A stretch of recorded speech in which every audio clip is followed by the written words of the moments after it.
Indo British advanced pain clinic, నొప్పి మాయం, surgery దూరం. For appointments 9155515563.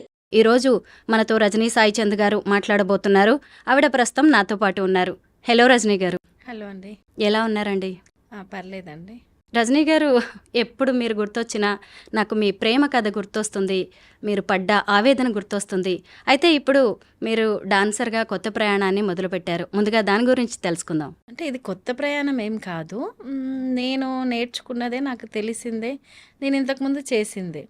అంటే ఇప్పుడు ఉన్నంలో మేము అపోజిషన్లో ఉన్నాము, పొలిటికల్ లీడర్గా సరే బాధ్యత ఉన్నప్పటికీ కూడా నాకంటూ ఒక స్పెషల్ యాక్టివిటీ, స్పెషల్ ఆర్ట్ కూడా ఉంది కాబట్టి నేను దాని మీద కూడా కొంత ఫోకస్ చేశాను అంతే. అంటే డాన్స్ క్లాసెస్ తీసుకోవాలనే ఆలోచన ఎలా అట్లేం వచ్చింది? లేదు. బిఫోర్ కూడా నేను తీసుకునేదాన్ని, క్లాసెస్ చెప్పేదాన్ని, పర్ఫార్మెన్సెస్ కూడా ఇచ్చాను.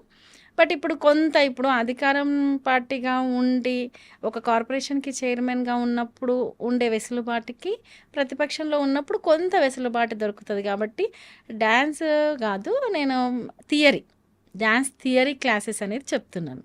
ఇదంటే నేను కూడా మర్చిపోకుండా ఉంటాను. నాకు కూడా ఏదైనా మనం ఏ ఆర్ట్ కావచ్చు, ఏ పనైనా మనం నిరంతరంగా చేస్తూ ఉంటే ఉండేది, గ్యాప్ వస్తే మనకు కాన్ఫిడెన్స్ అనేది పోతుంది, అండ్ నేర్చుకున్నది కూడా మనం మర్చిపోయినట్టు అవుతుంది. ఇక డ్యాన్స్ అంటే నేను ప్రాక్టికల్ గురించి చెప్పట్లేదు, థియరీ పార్ట్ చెప్తున్నాను. పిల్లలిద్దరిలో నేను బాబుని చూశాను. చరీష్ పాట చాలా బాగా పాడాడు, వాళ్ళ నాన్నని గుర్తు చేశాడు. పాపకేమైనా మీలాగా డాన్స్ మీద ఇంట్రెస్ట్ ఉందా? పాప బాగా డ్యాన్స్ చేసిద్ది. ఇక ఇప్పుడే కదండి పిల్లలు, ఆల్మోస్ట్ ఇప్పుడున్న జనరేషన్లో ఏంటంటే ప్రతి పిల్లలకి ఏదో ఒక ఎక్స్ట్రా యాక్టివిటీ ఉంటుంది. బాడీ మూమెంట్ ఫ్రీగా ఉండడము, లేదు సాంగ్స్ పాడడము, గేమ్స్ బాగా ఆడడము, అట్లా ఎక్స్ట్రా యాక్టివిటీస్ లేకుండా పిల్లలు ఉండట్లేరు. వాటిని కొంచెం బూస్టప్ చేసి మనం ఎంకరేజ్ చేస్తే ఇంకా మంచిగా దాంట్లో జెమ్స్ అవుతున్నారు. అట్లాగే మా పాప కూడా తను కొంచెం డ్యాన్స్ మంచిగా చేసిద్ది. పొలిటికల్గా కూడా మీరు చాలా యాక్టివ్గా కనిపిస్తున్నారు. బీఆర్ఎస్ నేతగా మంచి పేరు తెచ్చుకుంటున్నారు. ఆ జర్నీ ఎలా ఉందండి? పొలిటికల్ జర్నీ అంటే ఇప్పుడు మేము ప్రతిపక్షంలో ఉన్నాం కాబట్టి ప్రజా సమస్యల మీద స్పందించాలి, ప్రతి ఒక్క ఇష్యూ మీద మాదైన కోణంలో మేము స్పందిస్తున్నాము, వెళ్తున్నాము, వీలైన చోట్ల పార్టిసిపేట్ చేస్తున్నాము. మాకు తెలిసిన దాన్ని, అంటే ప్రజలు పడుతున్న ఇబ్బందులు మాకు తెలిసిన దాన్ని, ఇంకా ఈ రకంగా ఉంటే బాగుంటుంది, ఆ రకంగా ఉంటే బాగుంటుందని ప్రభుత్వానికి కూడా సలహాలు ఇస్తున్నాం. సరే, వాళ్ళు రిసీవ్ చేసుకోకపోవచ్చు, కానీ సలహాలు ఇవ్వడం మాత్రం మా బాధ్యత కాబట్టి ఇస్తున్నాము. ఖచ్చితంగా భవిష్యత్తులో ఒక మంచి నాయకురాలిగా మాత్రం నన్ను చూస్తారు. మీ ప్రేమ, మీ పెళ్ళి, మీ పొలిటికల్ జర్నీ, గిడ్డంగుల శాఖ చైర్మన్గా కూడా, కార్పొరేషన్ చైర్మన్గా కూడా మీరు పనిచేశారు. ఇలా అన్ని కోణాల్లో మిమ్మల్ని చాలామంది ఫాలో అవుతూ ఉన్నారు. ఈ రోజుకి కూడా ప్రేమ వివాహం, కులాంతర వివాహం అంటే చాలు పెద్దవాళ్ళు ఒప్పుకోవట్లేదు, ఈవెన్ సొసైటీ కూడా యాక్సెప్ట్ చేయట్లేదు. ఒక్కసారి మీ ప్రేమ విషయంలో జరిగిన విషయాలేంటో తెలుసుకుందాం. మీ ఫ్లాష్ బ్యాక్కి వెళ్దాం.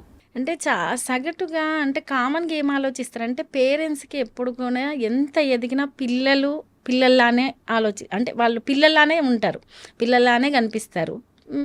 కాబట్టి పిల్లలు తీసుకునే నిర్ణయాలు వాళ్ళ భవిష్యత్తులో వాళ్ళని ఏమన్నా ఇబ్బంది పెడతాయా? ఎందుకంటే వాళ్ళ జీవితంలో చాలా ఎక్స్పీరియన్సెస్ ఫేస్ చేసి ఉంటారు, విని ఉంటారు, చుట్టుముట్టు చూసి ఉంటారు. కాబట్టి వాళ్ళలో ఒక భయం ఉంటుంది. బహుశా సమాజంలో మా పిల్లలు ఇవన్నీ ఎదుర్కోవద్దనే కదా మేము ఇంత కష్టపడుతున్నాం, మళ్ళీ పోయి ఇవన్నీ ఎదుర్కోవాల్సి వస్తుందేమో అని భయపడతారు. కాబట్టి పేరెంట్స్గా వాళ్ళు పడే భయంలో కూడా ఒక అర్థం ఉంది. కానీ భయపడి పిల్లల జీవితాలను మాత్రం అది చేయొద్దు కదండి. వాళ్ళకంటూ కొన్ని ఆశలు, కొన్ని ఇష్టాలు, అందులోనూ వాళ్ళ జీవితంలో ఏ నిర్ణయం తీసుకోవాలనేది కూడా వాళ్ళ మైండ్ సెట్ మీద, వాళ్ళ ఫ్యూచర్ మీద ఆధారపడి ఉంటుంది. కాబట్టి చాలామంది పేరెంట్స్ ఏంటంటే కొంచెం కఠినంగా, ఏదైనా లవ్ మ్యారేజ్ అంటే, లేదు సెలెక్ట్ చేసుకునే వాళ్ళ మీద ఏం తెలియకపోవడం వల్ల, అంటే ఎటువంటి పర్సన్ని సెలెక్ట్ చేసుకుంటారో ఏంటో అన్న భయంతో ఒక రకంగా బిహేవ్ చేస్తుంటారు. ఇక సమాజంలో మనం ఎంత కాదన్నా కులాలు, మతాలు, ఆర్థిక అసమానతలు, ఫైనాన్షియల్గా మాకు ఈక్వలా కాదా, లేదు మా క్యాస్ట్కి సంబంధించిన వాళ్ళని చేసుకోకపోతే రిసీవ్ చేసుకుంటారో లేదో, ఈ రకమైన సమాజంలో మనం ఉన్నాం. ది సేమ్ టైం మా మ్యారేజ్లో కూడా ఇవన్నీ అడ్డొచ్చినాయి. మేము వాటన్నిటిని అధిగమించినాం. ఒక రకంగా చెప్పాలంటే మేము నిలబడతాము, మేము చదువు విషయంలో నెగ్లెక్ట్ చేయలేదు, సొసైటీ పట్ల బాధ్యతగా ఉన్నాము, ఎవ్వరికి వాళ్ళు. ఇప్పుడు సాయి అంటే ఒక భర్తగా మెన్‌గా తను ఎదగడమే కాదు, నేను చదువుకోవాలి, నేను ఎదగాలి, నేను నా కాళ్ళ మీద ఒకరి మీద డిపెండ్ కాకుండా నిలబడాలి. అంటే ఈ రకంగా ఆలోచించినాం కాబట్టే పేరెంట్స్‌ని ఒప్పియగలిగాం.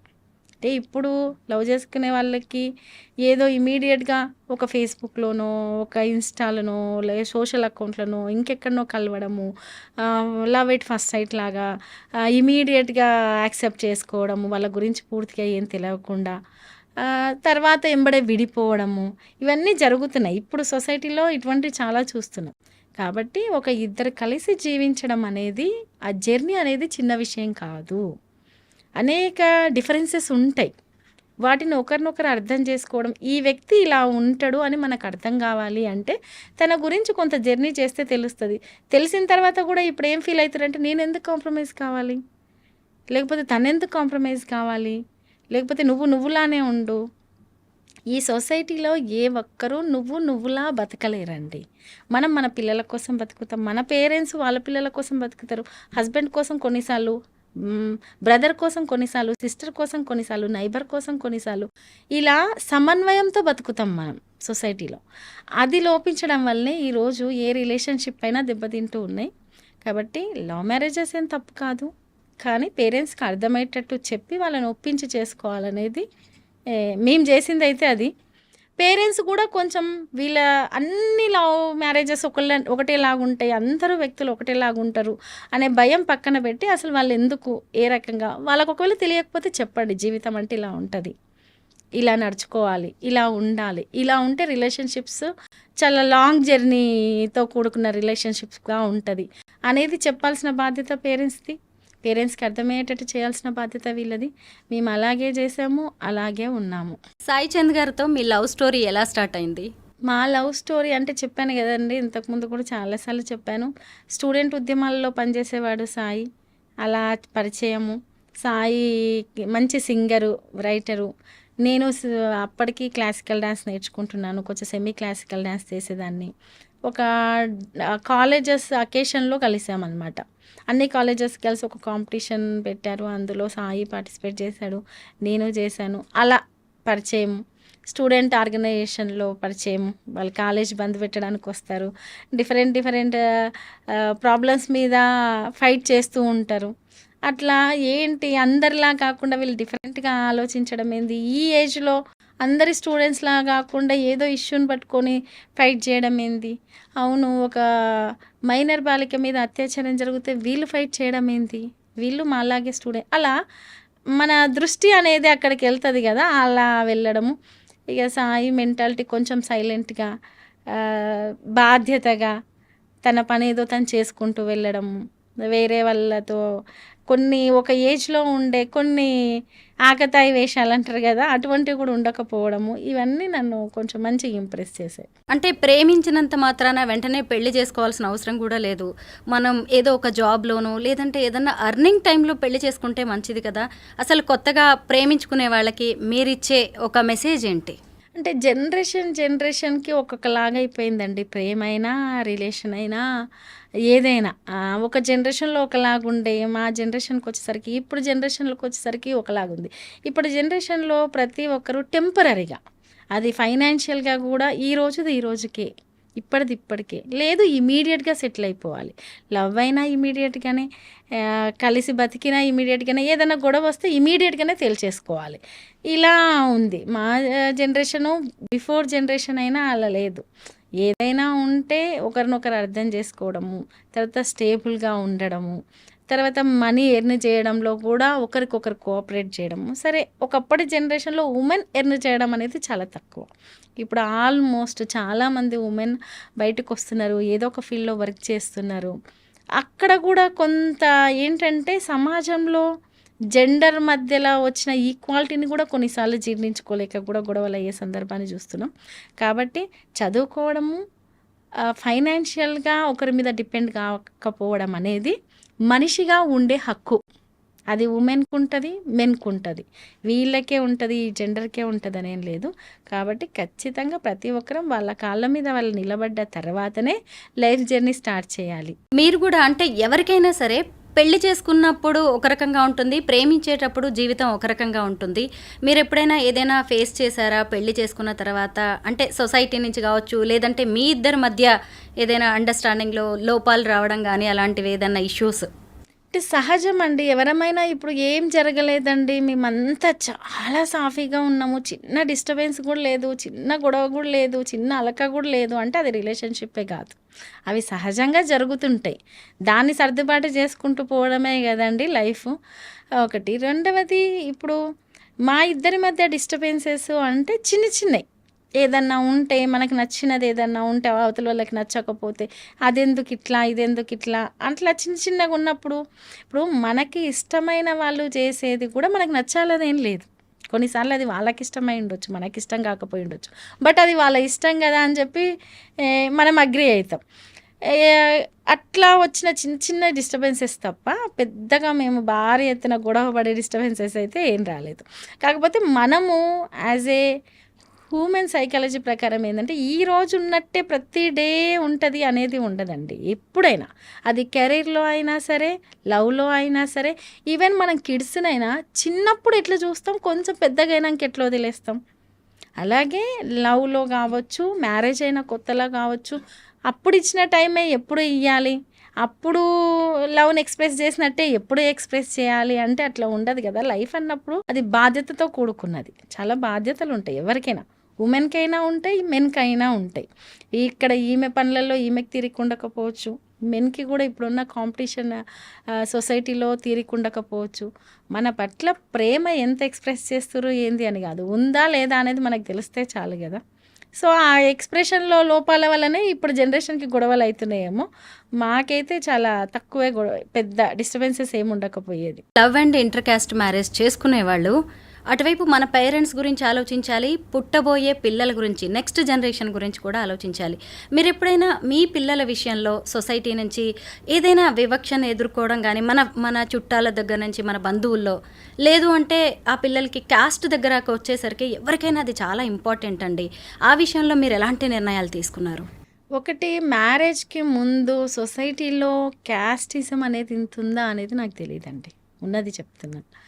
మ్యారేజ్ తర్వాతనే నేను ఫేస్ చేశాను.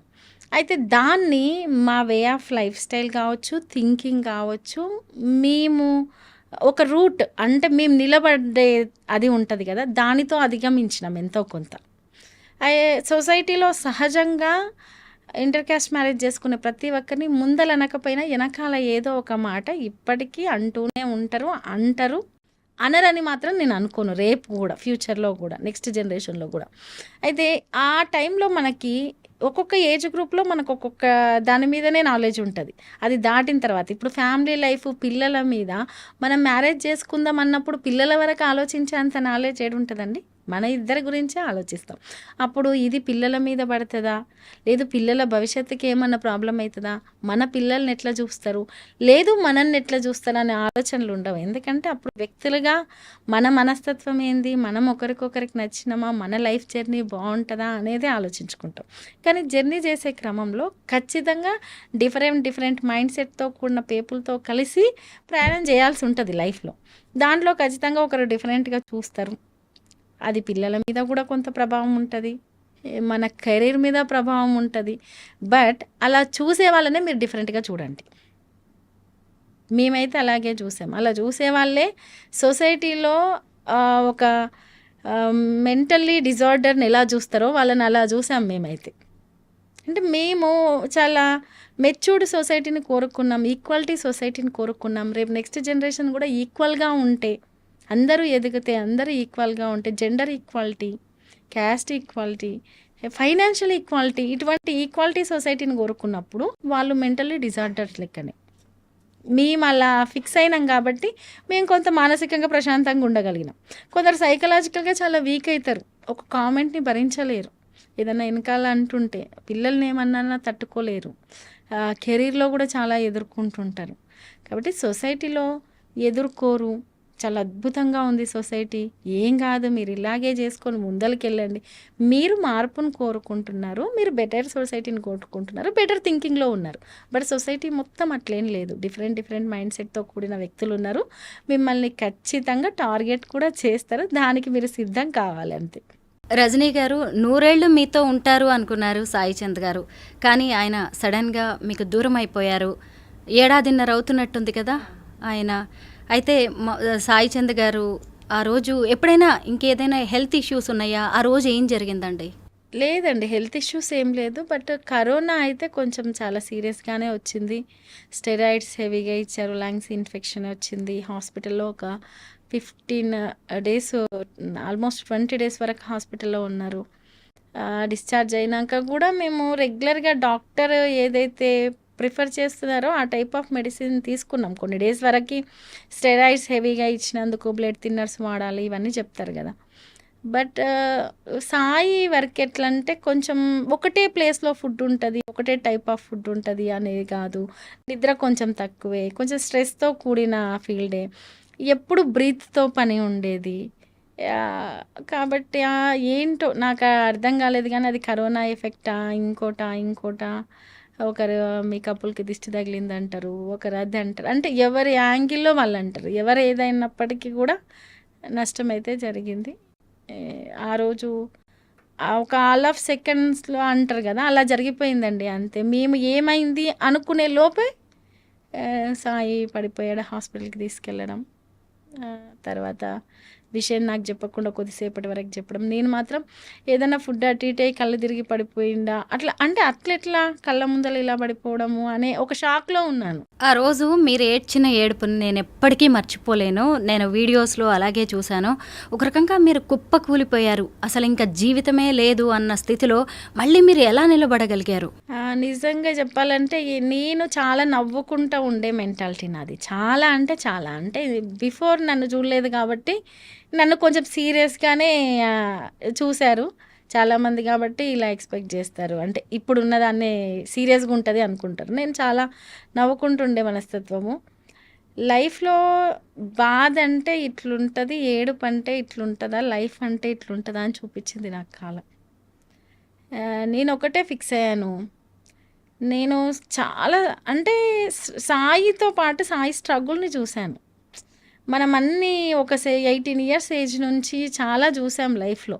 ఎవరో బిల్డ్ చేసి ఇచ్చిన లైఫ్ కాదు, మనమే ఒక్కొక్కటి చాలా నిదానంగా ఓపికగా.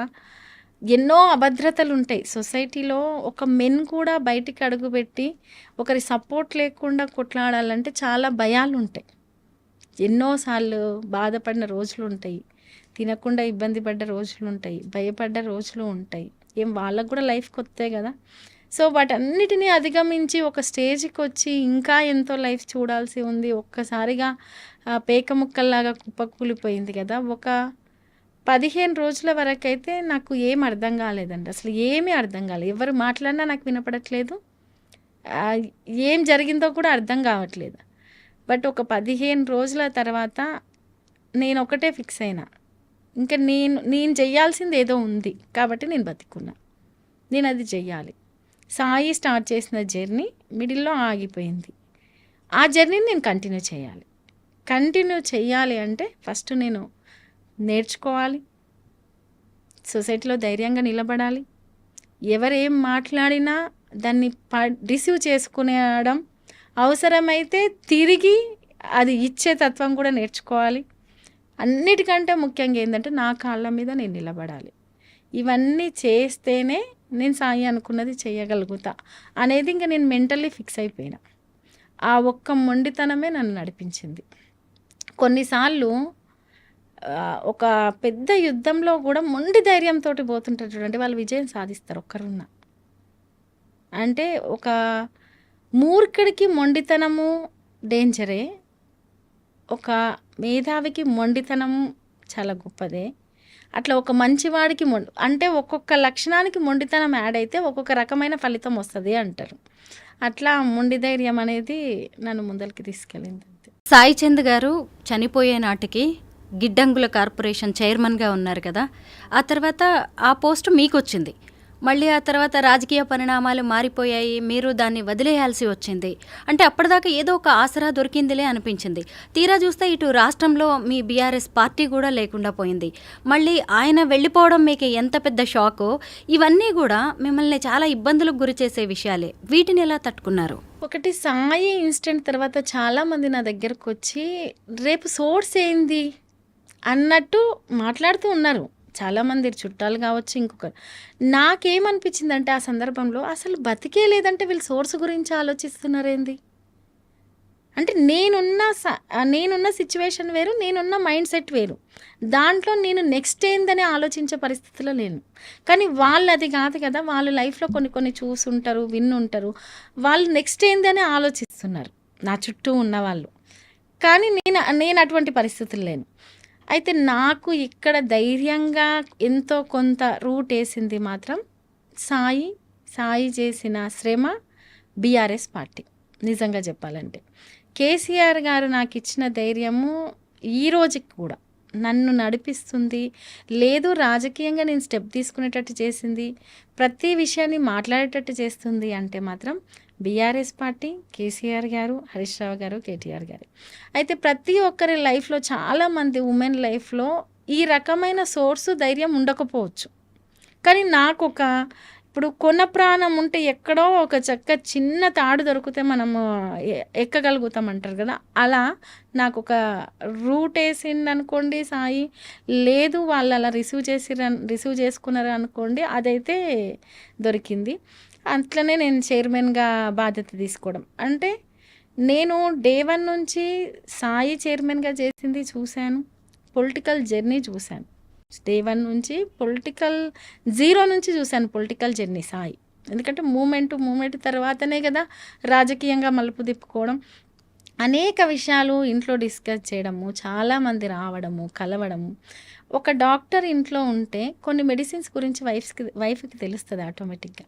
ఒక టీచర్ ఇంట్లో ఉంటే ఆటోమేటిక్గా టీచర్ కొలీగ్స్ ఏర్పడిపోతారు. ఎట్ ది సేమ్ టైం ఒక పొలిటీషియన్ ఇంట్లో ఉన్నప్పుడు కూడా వాళ్ళ ఇంటి ఎన్విరాన్మెంట్ చుట్టూ కూడా ప్రజా సమస్యలు, ఏదో ఒక ఇష్యూ, ఎవరో ఒకరు రావడము, మాట్లాడడము, ఏం జరుగుతుంది, రాష్ట్ర దేశ రాజకీయాల గురించి ఖచ్చితంగా చర్చ జరుగుతుంది. ఇక ఏదైతే అదయ్యింది. నేను ఆ రూట్లోనే వెళ్దాం అనుకున్నప్పుడు నేను అటెందుకు వెళ్ళొద్దనే ఒక మొండిగా డెసిషన్ తీసుకోవడం జరిగింది. వెళ్ళాను. ఓకే, నేను అదే నాకు బ్రతుకునిస్తుంది అని అనుకోలేదు. అసలు నేను ఊపిరి పీల్చుకోవడమే చాలా నేను ఇప్పుడు ఊపిరి పీల్చుకుంటున్నాను అనే దాంట్లోనే ఉన్నాను. ఇంకా ఆ స్టేజ్లో ఇమీడియట్గా ఆ ఊపిరి కూడా ఏదో ఒకటి అన్నట్టు ఇమీడియట్గా ప్రభుత్వం పోవడము, చైర్మన్గా తీసేయడము. నేను ఒకటి ఏమనుకున్నానంటే, ఆ పదవి పోగానే బహుశా నా కష్టమే నన్ను నిలబెట్టే విధంగా కాలం నన్ను తయారు చేస్తుందేమో, నేను నేర్చుకోవాల్సింది ఇంకేదన్నా ఉందేమో. అసలు నేను బతకని అనుకున్నాను కదా, బ్రతికిన. బయటికి అడుగు పెట్టిన అనుకున్నాను కదా, పెట్టిన.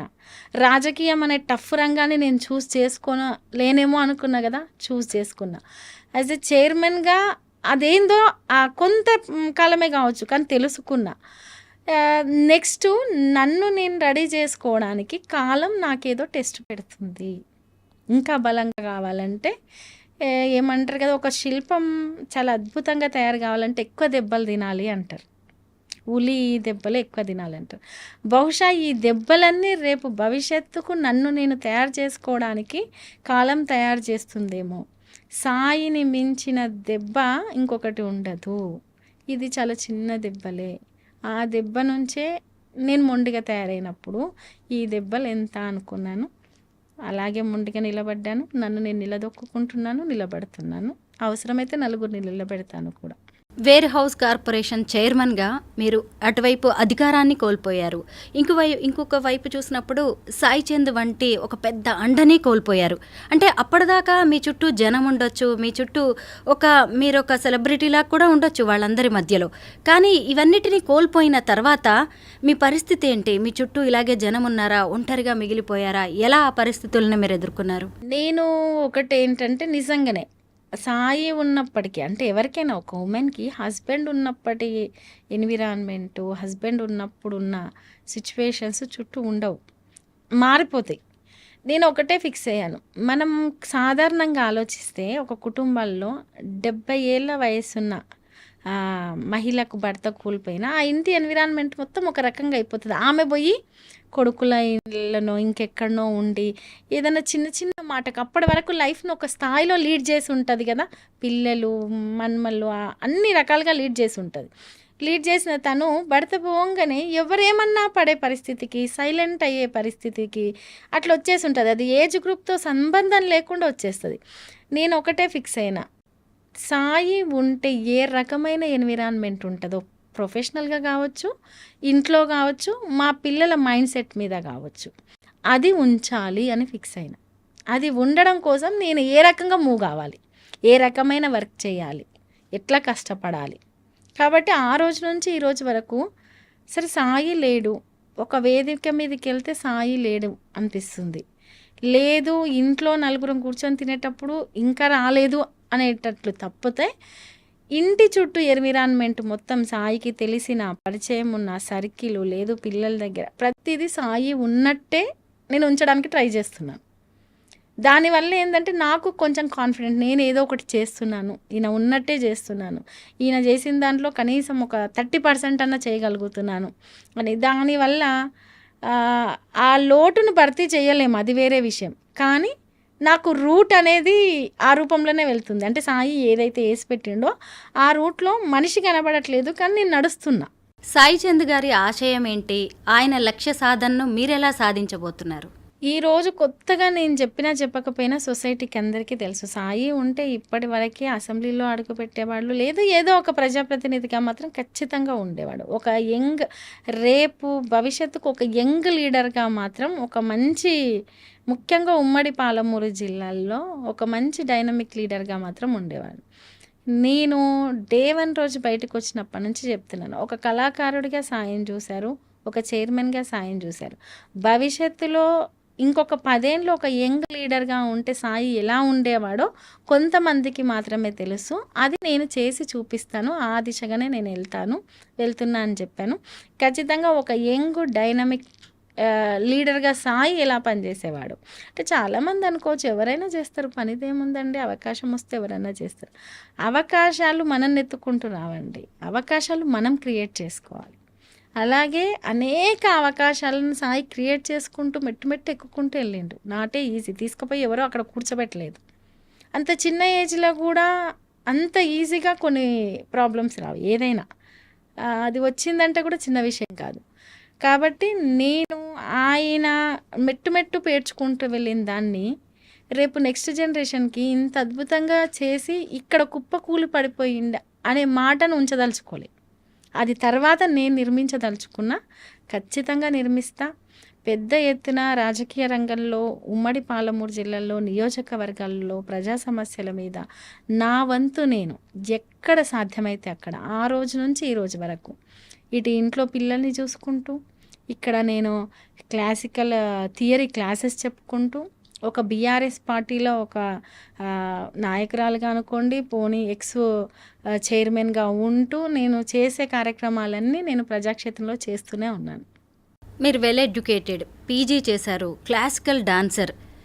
సాయి చంద్ గారు ఉన్నన్ని రోజులు ఆయన వెనకే ఉండిపోయారు, ఓ హోమ్ మేకర్గా ఉన్నారు, ఆయనకి అండగా ఉన్నారు, ఆయన అవసరాలన్నీ చూసుకుంటూ ఉన్నారు. ఒకేసారి ఆయన నిష్క్రమించడంతో ఇప్పుడు నెక్స్ట్ భవిష్యత్ ఏంటి, నేనేం చేయాలనే ఆలోచన వచ్చి ఉంటుంది కదా. చాలామంది ఇలాగే ఉంటారు, ఎందుకంటే వైఫ్, హస్బెండ్ జాబ్ చేస్తున్నాడు కదా, నేను ఇంట్లో ఉంటే చాలు, పిల్లల్ని చూసుకుంటే చాలు, ఆయన్ని చూసుకుంటే చాలు అనుకుంటారు. బట్ ఇలాంటి పరిస్థితిని ఎవరు ఎక్స్పెక్ట్ చేయరు. ఇప్పుడు మరి మీరు ఎలా మీ కాళ్ళ మీద మీరు నిలబడుతున్నారు ఆర్థికంగా? ఏంటండి, ఉమెన్ ఎలా ఉంటామంటే అండి, ఒక చిన్న కోటికి వెళ్ళి షాపింగ్ చేద్దామంటే కూడా మీరు వస్తారా అని అడుగుతాం. సహజం అది. అంటే మనకు తెలియక కాదు, వెళ్ళలేక కాదు, మన మనస్తత్వం అది అలా ఫిక్స్ అయిపోయింది అంతే. ఖచ్చితంగా ప్రతి ఒక్కటి చిన్న విషయం ఉన్న హస్బెండ్తో షేర్ చేసుకోకుండా ఉండము, ఈవెన్ చిన్న విషయం ఉన్న హస్బెండ్ని ఇన్వాల్వ్ చేయకుండా ఉండము. అందులోనూ ఒక హోమ్ మేకర్గా లేదు హౌస్ వైఫ్గా ఉండి కుటుంబాన్ని మాత్రమే చూసుకుంటున్న వాళ్ళు బయటి ప్రపంచంలో వెళ్ళి వేరే వర్క్ చేయడానికి మూవ్ అవ్వడం చాలా కష్టం, కొన్ని ఇయర్స్ వరకు అట్లా ఉన్నవాళ్ళు. అయితే నేను ఒకటి ఏమనుకున్నానంటే, ఏదైనా ఒక అది ఉమెన్ కావచ్చు, మెన్ కావచ్చు. ఇప్పుడున్న సొసైటీలో ఫిజికల్‌గా చేసే వర్క్ కంటే మెంటల్‌గా, నాలెడ్జ్ పరంగా చేసే వర్క్సే చాలా ఎక్కువగా ఉంటున్నాయి మన సొసైటీలో. అంటే ఉమెన్ ఎందుకు వెనకబడింది? ఫిజికల్‌గా కంపేర్ చేయడం వల్లనే వెనకబడ్డాం కదా! కాబట్టి అన్ని రంగాల్లో ఏదో ఒక దాంట్లో, ప్రతి ఒక్క దాంట్లో వాళ్ళ మార్క్ ఏసుకుంటున్నప్పుడు నేనెందుకు ఎళ్ళొద్దు? నేనెందుకు చెయ్యొద్దు? ఇదెందుకు చేయొద్దు? ఇప్పుడు నాకు క్లాసికల్ ఫీల్డ్ టచ్ ఉంది. ఎందుకు స్టాప్ చేయాలి? ఎందుకు నాకు వీలైన క్లాసెస్ చెప్పొద్దు? ఇప్పుడు పొలిటికల్‌గా నాకు సాయి వల్ల నాకు కొంత నాలెడ్జ్ వచ్చింది. పోనీ సహజంగానే మనకు నాలెడ్జ్ ఉండదని కాదు, ఉంటది. ఆ ఫీల్డ్‌లో ఉన్నందుకు కొంత వచ్చింది. మనం ఎందుకు మూవ్ కావద్దు అనేది ఒకటి. రెండవది చాలా కష్టం అనిపిస్తది. ఈడ కూర్చొని మనం సింపుల్‌గా మైక్‌ల ముందు మాట్లాడుకున్నంత సులభంగా లైఫ్ ఉండదు. చాలా కష్టం. ఒక దగ్గరికెళ్తుంటే మనకి ఒక ఫ్రెండ్ ఉంటేనో కలిసి వెళ్తాం. ఒక అబ్బాయి అయినా సింగిల్‌గా పొమ్మనండి పోడు. వస్తావారా? కలిసిపోదాం అని ఎవరికో ఒకరికి కాల్ చేస్తుంటాడు. ఇప్పుడు అదే హస్బెండ్ లేకుండా ఉమెన్ తోడుకొకరిని కూడా అంత కంఫర్ట్‌గా రమ్మని పిలవలేదు. ఎవరి జీవితాలు వాళ్ళయి.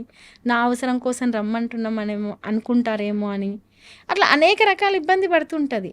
లేదు ఫైనాన్షియల్‌గా ఎవరి మీద ఆధారపడ్డా ఎవరేమనుకుంటారో అన్న బాధ, భయము అన్నీ ఉంటాయి. అసలు ఆధారపడలేదు, చాలా చులకన అయిపోతది. కాబట్టి నేను ఒకటే ఫిక్స్ అయిపోయాను. నేను ఫైనాన్షియల్‌గా ఒకరి మీద ఆధారపడనంత వరకు నేను ఒకరికి సమాధానం చెప్పుకోవాల్సిన అవసరం లేదు. రెండవది, ఒకవేళ ఇప్పుడు నేను ఒకరికి ఓదార్పునియ్యాలి. నేను మదర్‌ని.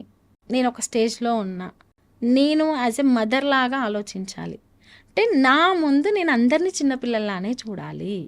నాకు ఒకరి నుంచి ఓదార్పు అవసరం లేదు, ఒకరి నుంచి జాలి అవసరం లేదు, ఒకరి నుంచి కరుణ అవసరం లేదు, ఒకరి నుంచి ఇంకేదో అవసరం లేదు. నేనే అవసరమైతే నాకంటే కింది వాళ్ళకు, నాకంటే పిల్లలకి నేను ఒక పెద్దలా ఆలోచించి వాళ్ళకి ఏదైనా ఇద్దాం, సాయం చేద్దాం, ఓదార్పు ఇద్దాం, ఇంకేదైనా చేద్దాం. కాబట్టి నేనేది ఎక్కడి నుంచి ఎక్స్పెక్ట్ చేయట్లేదు. నేను నిలబడాలనుకుంటున్నా, అవసరమైతే నేనే ఒకరికి ఇద్దామనుకుంటున్నాను. అటువంటప్పుడు నన్ను నేను ఇంతకు ముందున్న మైండ్ సెట్కు డిఫరెంట్గా తయారు చేసుకోవాలంటే ఏం చేయాలి? ఫస్ట్ నేను ఖాళీగా ఉండొద్దంటే పనిలో ఉండాలి. పోనీ పని లేదంటే పనిని క్రియేట్ చేసుకోవాలి. ఒకవేళ అప్పటికీ లేకపోతే చదవాలి. సాధ్యమైతే బుక్స్ ముందలేసుకోవాలి, తెలియంది తెలుసుకోవాలి.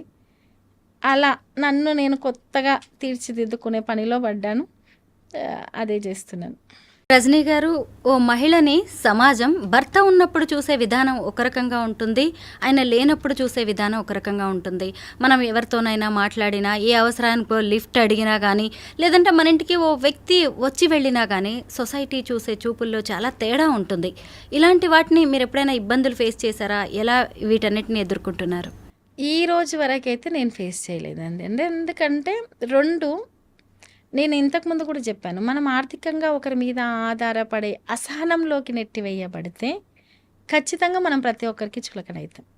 రెండవది, నిన్ను నువ్వు ఎలా కాపాడుకుంటావు అనేది నీ చేతుల్లో ఉంది అనేది నేను నమ్ముతా. ఏ ఉమెన్కైనా 50% కంటే ఎక్కువ తనని తను ఎలా కాపాడుకుంటుంది అనేది తన చేతుల్లో ఉంటుంది అనేది నమ్ముతా. కాబట్టి నా బిహేవింగ్, నా నడవడిక అనేది సాధ్యమైనంత వరకు ఒకరు వేలెత్తి చూపకుండా ఉండే విధంగానే నేను ఉంటా. ఒకవేళ వన్స్ అవతల వ్యక్తి వేలెత్తి చూపిండు అంటే అది వాడి బుద్ధిని నేను మార్చలేను కదా. ఇప్పుడు నన్ను నేను తీర్చిదిద్దుకోగలుగుతా ఏ రకంగా అయినా. ఇంకా అవతల ఒక కుంచిత బుద్ధి ఉన్న వాళ్ళని ఏ రకంగా మనం మార్చగలుగుతాం? వాళ్ళ గురించి ఆలోచిస్తూ మనం ఆగిపోతే అక్కడే మనం ఆగిపోతాం. మూడవది, వన్స్ నిజంగానే ఇక్కడ అనేవాళ్ళు ఎవరు లేరు కాబట్టి ఈ ఉమెన్ని అంటే హస్బెండో ఇంకెవరో తోడు లేని ఉమెన్ అంటే తిరిగి అనేవాళ్ళు ఎవరు లేరు అన్న ఒక భయం ఉండదు కాబట్టి కూడా ఎట్లంటే అట్లా మాట్లాడతారు. ఆ ధైర్యం కూడా నువ్వే కావాలి, ఒక ఇద్దరి ధైర్యము నువ్వే కావాలి. నేను అదే ఫిక్స్ అయ్యాను. ఇప్పుడు ఇక్కడ నేనే సాయి, నేనే రజని. నన్ను ఎవరన్నా ఏమంటే సాయి ఎట్లా రియాక్ట్ అవుతాడో నేను అట్లే రియాక్ట్ కావాలి. నన్ను ఏమన్నా అనకుండా చూసుకోవాల్సిన బాధ్యత కూడా నాది. ఎందుకంటే నా హస్బెండ్ ఉంటే వైఫ్ అలా నువ్వు ఇలా ఉంటే అలా అంటురని నాకు కొన్ని జాగ్రత్తలు చెప్తాడు. అంతే కదా, సహజంగా ఇలా ఉంటే బాగుంటుంది, ఇలా మాట్లాడితే బాగుంటుంది, ఇలా నడుచుకుంటే బాగుంటుంది. ఒక ఏజ్లో తల్లిదండ్రులు మనకు కొన్ని చెప్తారు, ఆ తర్వాత హస్బెండ్ కూడా కొన్ని చెప్తాడు, ఈవెన్ మనం కూడా హస్బెండ్కి కొన్ని చెప్తాం. మంచి అయినా రిసీవ్ చేసుకుంటాం. మనకు చాలా ఇబ్బందిగా అనిపిస్తే లేదు ఇవి నచ్చట్లేదు అని చెప్తాం. అట్ ది సేమ్ టైం నేను ఆ పని చేస్తుంటే నా హస్బెండ్ ఆ పనిలో నన్ను ఎలా చూస్తుండే, నేను మంచిగానే బాధ్యతగానే ఉంటున్నానా, లేదు ఏమన్నా పిచ్చిగా ప్రవర్తిస్తున్నానా ఏంది అనేది నన్ను నేనే ఒకసారి రెక్టిఫై చేసుకుంటా. కాకపోతే సొసైటీలో మాత్రం అనేవాళ్ళు ఎప్పుడైనా ఉంటారు, అది ఎక్కడైనా ఉంటారు. మ్యారేజ్ అయిన వాళ్ళను అంటారు, అనని వాళ్ళని అంటున్నారు, ఇప్పుడు చిన్న పిల్లల్ని అంటున్నారు. ఒక చిన్న మంచి మోటివేషనల్ వీడియో పెట్టినా కూడా అంటున్నారు కింద కామెంట్స్. కాబట్టి ఆ టైప్ ఆఫ్ మైండ్ సెట్ అనేది క్రియేట్ అయిపోయింది. వాళ్ళ గురించి ఆలోచిస్తూ మీరు ఆగిపోవద్దు అనేది నేను. అలా అని ఎవరేమన్నానని మా ఇష్టం వచ్చింది చేసుకుంటాము అని అంటే మనకు బాధ్యత ఉండాలి. బాధ్యత గల వ్యక్తులుగా బయటకు వచ్చినాం కాబట్టి ఇష్టం వచ్చింది చేసే అదిగా ప్రవర్తించడం నేను ఏ రోజు ప్రవర్తించలేదు, నేనైతే అలా ప్రవర్తించాను. సాయి చంద్ గారు మీ పాపని వాళ్ళ అమ్మలా ఉంటుందని చాలా ప్రేమించేవాళ్ళు కదా, పిల్లలకు కూడా అసలు తల్లిదండ్రులు ఇద్దరూ కావాలి, వాళ్ళతో ఎంతో అటాచ్మెంట్ ఉంటుంది. ఇప్పుడు మీరు అసలు సింగిల్ పేరెంట్గా పిల్లలిద్దరిని ఎలా పెంచుతున్నారు? ఇంకొక వైపు చూస్తే పాలిటిక్స్లో కూడా మీరు కొంత యాక్టివ్గా కనిపిస్తూనే ఉన్నారు, ఎలా మేనేజ్ చేస్తున్నారు? ఇప్పుడు నాకు రెండే అండి, ఒకటి పొలిటికల్గా నా జర్నీ, రెండు నా పిల్లలు, ఇదే నా ప్రపంచం. సో నాకు దొరికిన టైము నేను ఆ పొలిటికల్గా మూవ్ అయ్యే ప్రోగ్రామ్స్ కావచ్చు, డిఫరెంట్ యాక్టివిటీస్కి ఏవైనా స్పెండ్ చేయడం, రెండు నా పిల్లలతో స్పెండ్ చేయడం. నేను ఖచ్చితంగా డేలో వాళ్ళు ఏం చేసిర్రు, స్కూల్లో ఏం జరిగింది, వాళ్ళు ఫుడ్ ఎట్లా తిన్నారు, ప్రతిదీ నేను ఖచ్చితంగా తెలుసుకుంటా. పడుకునేటప్పుడు వాళ్ళతో నేను కొద్దిసేపు స్పెండ్ చేస్తా, మాట్లాడతా, ఏంటి ఏ రకమైన షేరింగ్ అనేది. వన్స్ వాళ్ళు ఎక్కడన్నా ఎవరినన్నా పేరెంట్స్ని చూసి ఫీల్ అవుతుంటే, అంటే మా ఫాదర్ రాలేదని అటువంటిది అంటే నేను ఓవర్కమ్ చేయడానికి అది చేస్తాను. పిల్లలకి ఎట్లుంటుందంటే వాళ్ళతో ఎక్కువ ఆడుకుంటే వాళ్ళు డైవర్ట్ అయిపోతుంటారు, వాళ్ళతో ఎక్కువ స్పెండ్ చేస్తే వాళ్ళు డైవర్ట్ అయిపోతుంటారు. అట్లాంటి ఫాదర్ అనే ఎమోషన్ నుంచి డైవర్ట్ అవుతారు అనేది కాదు, ఆ టైంకి కొంచెం సైకలాజికల్గా ఫీల్ కాకుండా ఉంటారు కాబట్టి వాళ్ళతో స్పెండ్ చేస్తారు. రెండవది, ఎప్పుడు కానీ పిల్లలకి ఒక ఫాదర్ లేకపోతేనే, ఒక మదర్ లేకపోతేనే చిన్న చిన్న సంతోషాల కంటే అతిపెద్ద సంతోషం వాళ్ళ కెరీర్, వాళ్ళ స్టడీ, అవి మిస్ అయినాయి అనుకోండి. మా ఫాదర్ లేకపోవడం వల్లనే మా జీవితాలు ఇట్లయినాయి, మా మదర్ లేకపోవడం వల్లనే మా జీవితాలు. మనం చాలామంది జీవితాల్లో వింటుంటాం, మా నాన్న ఉండుంటేరా అసలు మా లైఫ్ ఇట్లా ఉండకుంటుండే, మా అమ్మ ఉండుంటారా మన లైఫ్ ఇట్లా ఉండకుంటుండే అని షేర్ చేసుకునే చాలామంది పిల్లల్ని వింటుంటాం. నేను ఒకటే అనుకున్నా, మా పిల్లల లైఫ్లో మా నాన్న ఉండుంటే మా లైఫ్ ఉంటుండే అనే వర్డ్ రావద్దని నేను ఫిక్స్ అవుతున్నా. మా నాన్న ఉండుంటే కాదు, మీ నాన్న ఉన్నాడు, మీ నాన్న నాతోడు చేపిస్తున్నాడు, మీ నాన్న చేయాల్సినవన్నీ నేను చేస్తా అనేది నేను ఫిక్స్ అయినా. సో ఖచ్చితంగా తండ్రిగా లేదు తల్లిగా చిన్న చిన్న సంతోషాలలో మిస్ కావడం ఒక ఎమోషన్, వాళ్ళ జీవితాలనే మిస్ కావడం ఒక్కటి. కాబట్టి ఈ చిన్న చిన్న సంతోషాలనే నేను ఎలాగో తిరిగి తెచ్చేయాలి. అందరం కలిసి ఉండడం, కలిసి తినడము.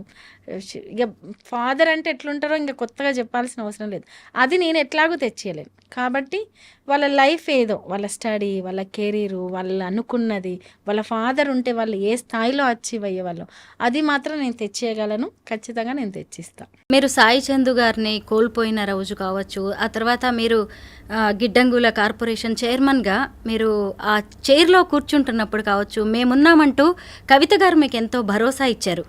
ఆ తర్వాత ఆమె జీవితం కూడా ఒక రకంగా ఒకేసారి మారిపోయింది. జైలుకి వెళ్ళొచ్చిన తర్వాత ఆవిడని మీరు ఏమన్నా కలిసారా? కలిశానండి, కవితక్కని జైలుకి వెళ్ళొచ్చిన తర్వాత కలిశాను. జీవితం ఒకేసారి మారిపోయిందని ఏం లేదు, రాజకీయాల్లో ఒడిదుడుకులు అనేవి సహజం అండి.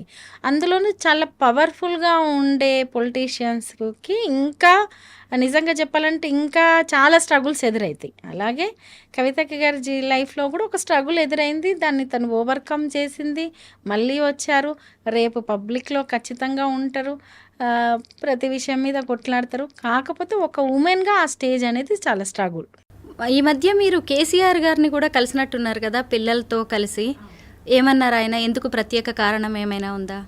మా బాబు బర్త్డే ఉండే అండి, పుట్టినరోజు సందర్భంగా వెళ్ళడం జరిగింది, కలవడం జరిగింది. సహజంగా అంటే నేను బీఆర్ఎస్ పార్టీలో ఉన్నాను కాబట్టి నాకు వీలైనప్పుడల్లా లేదు పార్టీకి సంబంధించిన ఏదన్నా ఉన్నప్పుడు కూడా నేను సార్ని కలుస్తాను రెగ్యులర్గా. ఫామ్ హౌస్కే వెళ్ళి కలిసి. అవునండి. అయితే తెలంగాణలో రాజకీయ పరిస్థితులు, పరిణామాలు అన్నీ ఒక్కసారిగా మారిపోయాయి. ఇప్పుడు కాంగ్రెస్ ప్రభుత్వ పాలన నడుస్తోంది. మరి బాపు ఇప్పటికీ సైలెంట్గా ఉన్నారు. ఇటు చూస్తే ఒంటి పోరాటం చేస్తున్నారు మన కేటీఆర్ గారు. ఏమనిపిస్తుంది ఈ రాజకీయ పరిణామాలను చూస్తుంటే మీకు? ఒకటండి, ఈరోజు నేను బీఆర్ఎస్ పార్టీ నాయకురాలిగానో ఇంకేదో మాజీ చైర్మన్గానో చెప్పడం కాదు. ప్రజలలోకి వెళ్తే ప్రజలు చెప్తారు. ఏ ఒక్క వర్గానికి సంబంధించిన ప్రజలు కూడా సంతృప్తిగా ఉన్నట్టు ఈరోజు మనం చూడట్లే. నిరుద్యోగుల దగ్గరికి వెళ్దాం, వాళ్ళు ఒక ఇష్యూ తోటి బాధపడుతున్నారు, వాళ్ళు చాలా స్ట్రగుల్ చేశారు. హైడ్రా పేరుతో హైదరాబాద్లో చాలా ఇబ్బందికరమైన వాతావరణం చూసాం.